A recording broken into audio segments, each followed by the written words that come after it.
बार हिंदुओं ये बार हिंदुओं को डर फैला रहे हैं। अबे हिंदुओं को तुम कायर बना रहे हो।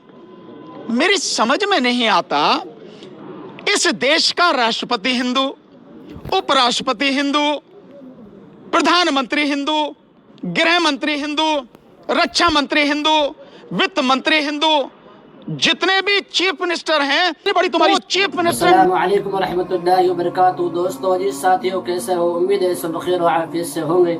मेरा नाम मोहम्मद तालिम और आप देख रहे हैं कारी तालीम मेवाती यूट्यूब चैनल। दोस्तों, इस वक्त की बहुत ही बड़ी खबर आई। खबर यह है कि इलाहाबाद हाई कोर्ट के जो जज है, इन्होंने चंद दिन पहले एक बयान दिया था। इन्होंने कहा था कि आज के जो कठमुल्ले है वो हिंदुस्तान के लिए खतरनाक साबित हो सकते हैं। दोस्तों, दूसरी बात इन्होंने की थी, जो भारत देश का कानून है, जिसकी तादाद ज्यादा होगी, जो ज्यादा होंगे उनके हिसाब से चलेगा। दोस्तों, हमारे देश के अंदर हिंदुओं की तादाद ज्यादा है, क्या भारत देश का कानून हिंदुओं के हिसाब से चलेगा? दोस्तों, इस बात को लेकर सुप्रीम कोर्ट के वकील भानु प्रताप, उनका एक बयान आया है। दोस्तों, उन्होंने इसको क्या खूबसूरत अंदाज में जवाब दिया है, वीडियो में आपको दिखाऊंगा।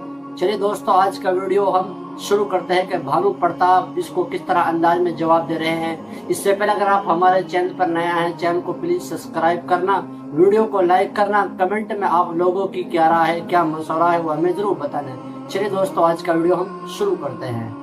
ऐसा बयान जिसने देश के हर एक चीज में हलचल मचा के रख दिया। हम बात करें यहाँ पर इलाहाबाद के हाई कोर्ट के जो जस्टिस है, यानी कि शेखर यादव जिनका नाम है, उनका एक बयान यहाँ पर बहुत ज्यादा वायरल हो रहा है, जिसमें कठमुल्ला शब्द का इस्तेमाल है। दूसरा कहते हैं बहुसंख्यकों से देश चलेगा, हिंदुओं को कमजोर ना समझा जाए। तो हमारे साथ इस मुद्दे पर बातचीत करने के लिए यहाँ पर सुप्रीम कोर्ट के एडवोकेट भानु प्रताप जी है। तो सर, सीधा सवाल यह है कि कठमुल्ला शब्द का मतलब क्या है? मैं समझता हूं जो ये शब्द बोला गया है और एक हाई कोर्ट के जज द्वारा बोला गया है, उन हाई कोर्ट जज के लिए शर्म से डूब मरने वाली बात है। उन्होंने पूरी न्यायपालिका को, उस पर पहले से ही प्रश्न चिन्ह लगे हैं, लेकिन और भी गर्त में गाड़ने का काम किया है। एक जज अगर ये भाषा बोलता है तो आप अंदाजा लगा सकते हैं कि वो न्याय क्या करता होगा, कैसी उसकी मानसिकता रही होगी, या कैसी उसकी मानसिकता है, किस तरह से वो काम करता होगा। निश्चित रूप से वो न्याय तो नहीं कर सकता, वो फैसले करता होगा, और किस विचारधारा से प्रभावित होकर वो करता होगा, कैसे करता होगा, इसका अंदाजा आप लगा सकते हैं। ये जो बात उन्होंने कही है, मैं उस शब्द का इस्तेमाल नहीं करना चाहता हूं। उस व्यक्ति को यह जानना चाहिए कि जिन्हें तुम ये शब्द इस्तेमाल कर रहे हो, उस मुस्लिम समाज का इस देश की आजादी में, इस देश की बेहतरी में बहुत बड़ा योगदान है, बहुत बड़ा। उसे इतिहास कभी भुला नहीं सकता, वो इतिहास में अमर है। ये ऐसे लोग जो बोल रहे हैं, ये तो बिलों में घुस गए थे जब मुस्लिम समाज के लोग देश की आजादी के लिए लड़ रहे थे। और मैं बार बार ये बात बताता हूं, अगर किसी को नहीं समझ में आती है तो दिल्ली में इतना बड़ा ऐतिहासिक एक स्तंभ खड़ा है, जिसको इंडिया गेट के नाम से बोलते हैं, जिसमें 94,000 के लगभग शहीदों के नाम लिखे हैं। उसमें तकरीबन 63-64,000 तो केवल मुस्लिम समाज के लोग हैं जिनके नाम लिखे हैं, है नहीं है? और जिस संविधान की बदौलत वो जज साहब हाई कोर्ट के जज बने, उस संविधान को बनाने वाले बोधिसत्व बाबा साहब डॉक्टर भीमराव अंबेडकर को उस संविधान सभा में पहुंचाने वाले यही मुस्लिम समाज के लोग थे। अगर ये वहां उन्हें नहीं पहुंचाते तो संविधान लिखने का मौका बाबा साहब को नहीं मिलता। और ऐसे लोग जो आज हाई कोर्ट जज बन गए हैं, या सुप्रीम कोर्ट जज बने बैठे हैं, या किसी भी बड़े पद पर बैठे हैं, इनकी औकात नहीं थी कि इन्हें यहाँ पहुंचने का मौका भी मिल जाता है। जज साहब को यार, तो बहुत जल्दी बात करता है, सुन लेना। तो इस ऐसे तरह के लोगों को। दूसरी बात, एक चीज और बताऊंगा, फिर तुम सवाल पूछना, कि जिस बहुसंख्यक की बात कर रहे हैं, इस देश में बहुसंख्यक है शूद्र समाज। जिस शूद्र समाज को आज की तारीख में SC, ST, OBC के रूप में जानते हैं, और माइनॉरिटी वो मुस्लिम समाज के लोग हैं, क्रिश्चियन समाज के लोग हैं, माइनॉरिटी वाले, उसमें भी बहुत बड़ी संख्या में यहां से कन्वर्टेड इसी गरीब तबके के लोग हैं, जो वो लोग हैं आज। तो बहुसंख्यक ये समाज है, वो नहीं कि VHP के मंच पे खड़े होकर मनुवादी मानसिकता से पीड़ित होकर उन लोगों को वो बहुसंख्यक बोल रहे हैं, जिन्हें एक भाषा में हिंदू बोलते हैं और जिन्हें वो बोल नहीं सकते, उनकी हिम्मत नहीं है। जो मनुवादी लोग हैं, यानी ब्राह्मण, क्षत्रिय, और वैश्य यानी बनिया समाज के जो लोग हैं, ये इनको आप बहुसंख्यक कह रहे हो, ये बहुसंख्यक नहीं, हकीकत में ये अल्पसंख्यक है। इनकी आबादी इस देश में खूब खींचतान है, तो 15% नहीं जा पाएगी। पर अफसोस, एक उस समाज का व्यक्ति जिस पर हमेशा से अत्याचार हुए हैं, आज किसी मेहरबानी से या किसी वजह से, किसी नेता की वजह से वो बन गया हाई कोर्ट जज। वो आदमी कह रहा है कि बहुसंख्यक का राज होना चाहिए, यानी हिंदुओं का राज होना चाहिए।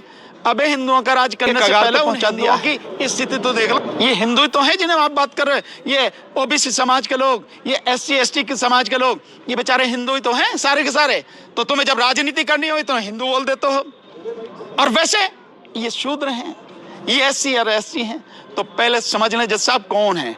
अभी बहुसंख्यक समाज का राज नहीं है, शूद्रों का राज नहीं। जिस दिन आवेगा उस दिन बात करेंगे। अब सर, सवाल है, इलाहाबाद हाई कोर्ट के जज के बयान पर सुप्रीम कोर्ट ने सत्य संज्ञान लिया है और कोर्ट से रिपोर्ट मांगी है, इसे कैसे देखते हैं आप? मैं धन्यवाद, इसमें रिपोर्ट मांगने की क्या जरूरत है, पर फिर भी अगर उन्होंने संज्ञान लिया है तो मैं इस बात की पुरजोर बहुत जबरदस्त तरीके से प्रशंसा करता हूं। और जिस कोर्ट ने जो लिया है उसमें जो भी हो, चाहे चीफ जस्टिस हो या कोई भी हो, जिन्होंने भी ये संज्ञान लेकर रिपोर्ट मांगी है, उनका बहुत बहुत अभिनंदन करता हूं, उनको बहुत बहुत धन्यवाद देता हूं। होना ऐसे ही चाहिए। पर यह है कि क्या केवल संज्ञान ही लिया है, रिपोर्ट ही मांगी है, या ऐसे व्यक्ति के खिलाफ कुछ कार्रवाई भी होगी? कार्रवाई नहीं हो तो रिपोर्ट का क्या करेंगे भाई मेरे, संज्ञान का क्या करेंगे? सर, सुप्रीम कोर्ट के वरिष्ठ वकील कपिल सिब्बल ने जज पर कहा है कि इन्हें 1 मिनट भी कुर्सी पर नहीं रहना चाहिए और इनके पास एक भी केस नहीं जाना चाहिए। मैं कपिल सिब्बल साहब की बात से पूरी तरह सहमत हूं, और मेरा यह भी मानना है कि ऐसे व्यक्ति को विपक्ष के जितने भी लोग बैठे हैं संसद में, उन्हें मिलकर महाभियोग प्रस्ताव लाना चाहिए कि ये कर्तव्य के विरुद्ध एक जज ने, हाई कोर्ट जज ने काम किया है, सो उनको तत्काल इससे जो अपने पद से हटाया जाए। अब क्योंकि व्यवस्था ऐसी है संविधान के माध्यम से कि ऐसे पद पर बैठे हुए लोगों को महाभियोग के माध्यम से ही हटाया जा सकता। और मैं ये भी जानता हूं कि जिस मंच पे वीएचपी के, विश्व हिंदू परिषद के मंच से उन्होंने बोला है, तो पूरी आरएसएस उनके साथ है। मोदी जो भ्रष्टाचारियों का सरदार है, मोदी, वो उनके साथ में है। तो प्रस्ताव तो पास नहीं होगा, मैं समझ रहा हूं, वो बच जाएगा, लेकिन विपक्ष को यह काम करना चाहिए। और यह काम केवल हाईकोर्ट जज के विषय में नहीं, शेखर यादव जो भी है इसके विषय में नहीं, जो राजीव कुमार इलेक्शन कमिश्नर है इसके विषय में भी महाभियोग प्रस्ताव लाना चाहिए। और भी कुछ नहीं होगा, बच जाएंगे तो बच जाएं, लेकिन कम से कम संसद में नंगा तो करो इनको कि देश के विरुद्ध ये इस तरह की घृणा फैला रहे हैं, ऐसे काम कर रहे हैं, देशद्रोह के काम कर रहे हैं। करना चाहिए विपक्ष को। यहाँ पर दे दिया है, लेकिन अब ये कह रहे थे वो कि हिंदुओं को अब घबराना नहीं चाहिए, हिंदुओं को अब डरना नहीं चाहिए। क्या हिंदू क्या बार बार हिंदुओं को डर फैला रहे हैं? अबे हिंदुओं को तुम कायर बना रहे हो। मेरी समझ में नहीं आता, इस देश का राष्ट्रपति हिंदू, उपराष्ट्रपति हिंदू, प्रधानमंत्री हिंदू, गृह मंत्री हिंदू, रक्षा मंत्री हिंदू, वित्त मंत्री हिंदू, जितने भी चीफ मिनिस्टर हैं वो चीफ मिनिस्टर 99% वो हिंदू, गवर्नर 99% वो हिंदू, सारे मंत्री हिंदू। इतनी बड़ी तुम्हारी संख्या है, सारे पूंजीपति, इतना पैसा तुम्हारे पास है हिंदुओं के पास में। अबे क्या करोगे, क्या चीज चाहिए तुम्हें? इतना सब कुछ होते हुए भी तुम डराते हो हिंदुओं को। ये डूब के मरने वाली बात है किसी भी व्यक्ति के लिए जो ये बात कहता है। पर बात हकीकत ये है कि ये हिंदुओं को डराकर अपनी घिनौनी राजनीति करते हैं, इसलिए हिंदुओं को डराते हैं। इनसे पूछो कि जिन हिंदुओं को डराते हो, जिन हिंदुओं के नाम पर ये राजनीति करो, दिया क्या है उन हिंदुओं को? वो हिंदू बेरोजगार घूम रहे हैं जिन हिंदुओं के नाम पर राजनीति कर रहे हो, जिन्हें डरा रहे हो। वो हिंदू महंगाई से पीड़ित हैं, उन हिंदुओं की सुरक्षा नहीं है। किनको हिंदू बोल रहे हो तुम, जिन्हें डरा रहे हो तुम?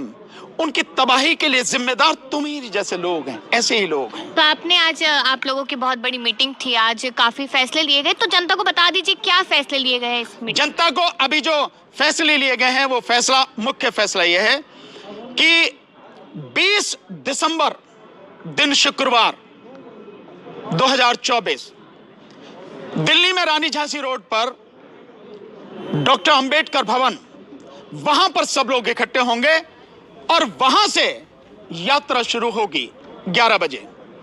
और ये यात्रा में जो मुद्दा है कि इस देश में बैलेट पेपर से चुनाव हो, जो मुख्य मुद्दा है, मशीन पशीन सारी हटा के बैलेट पेपर से इस देश में चुनाव हो, और निष्पक्ष चुनाव हो, पारदर्शी स्वतंत्र चुनाव हो, यह व्यवस्था स्थापित हो। और साथ में इसके जो इस देश के किसानों के मुद्दे हैं, जो मजदूरों के मुद्दे हैं, विशेषकर जो युवा हैं उनकी बेरोजगारी का मुद्दा है, जो यहां पे ठेका प्रथा है, निजीकरण जो हो रहा है, और जो कच्चे कर्मचारी 20 साल 25 साल हो गए उनका मुद्दा है, जो आईटी असिस्टेंट है यहां पर दिल्ली में जो स्कूलों में काम करते हैं जिनको 6 महीने से तनख्वाह नहीं मिली उनका मुद्दा है, जो सफाई कर्मचारी हैं उनका शोषण हो रहा है, वो कच्चे हैं, आज तक भी 20-25 साल में उनको पक्का नहीं किया गया, ये मुद्दे हैं। इन सारे मुद्दों को लेकर 20 दिसंबर दिन शुक्रवार 2024 को बाबा साहब डॉक्टर अंबेडकर भवन, रानी झांसी रोड, दिल्ली से यात्रा शुरू होगी। पहला प्रस्ताव तो ये पास हुआ है, ये सारे मुद्दे रहेंगे। और दूसरा मुद्दा ये हुआ है कि जनवरी के पहले हफ्ते में रामलीला मैदान में एक बड़ी सभा का आयोजन किया जाएगा और दिल्ली में सत्ता बदले उसका आगाज किया जाएगा और फिर उसी के माध्यम से आगे चलते हुए केंद्र की सत्ता बदले, इस तरह का ऐलान किया गया है। और सत्ता परिवर्तन ही नहीं, व्यवस्था परिवर्तन और मानवीय व्यवस्था स्थापित हो, इसको लेकर आंदोलन की आज यहां से घोषणा